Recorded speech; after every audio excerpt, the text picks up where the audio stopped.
The next question is, if you choose to not recruit for PE in your first year and instead try to move in your second year, is the process any different or tougher?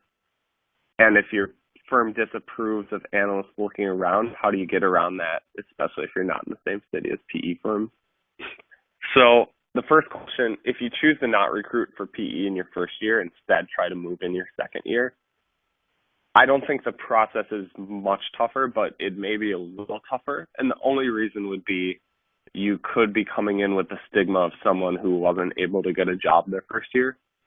Ultimately, recruiters' incentive is to put you in front of someone who's going to hire you because that's how they get paid. And so if you're able to tell a good story and you're polished, halfway through your second year and have good experience, you'll get good traction and you'll get interviews with good firms. So I would say that it's not a huge concern. And as to a firm disapproving of analysts looking around, I think that's one where you just have to play it by ear a little bit. Second year analysts or analysts in the class above you are always a great source.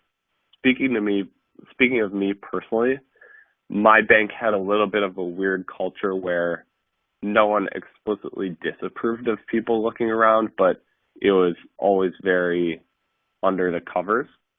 And so it still did have a feel where you're sneaking around a little bit, trying to get interviews and talk to recruiters and things like that.